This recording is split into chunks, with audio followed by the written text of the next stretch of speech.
Καλησπέρα. Κοντά μας είναι ο κύριος Αλέξανδρος Παπασωτηρίου, διδάκτορ του Πανεπιστημίου του Μονάχου, εξειδικευμένος στην εμφυτευματολογία και στην περιοδοντολογία στο Πανεπιστήμιο της Πενσιλβάνια των ΗΠΑ. Σας καλωσορίζουμε. Καλησπέρα σας.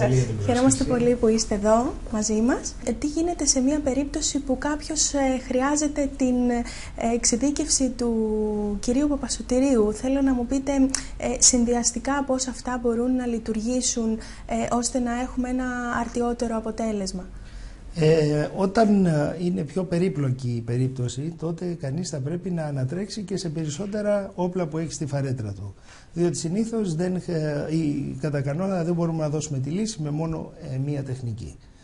Επομένως υπάρχουν περιπτώσεις όπου μπορεί να έχει προηγηθεί έτσι, κάποιο τραύμα από ατύχημα ή κάποια έντονη φλεγμονή ή κάποια κίστη, όπου μπορεί οι ιστοί που έχουμε στο στόμα και είναι σημαντικοί να έχουν χαθεί.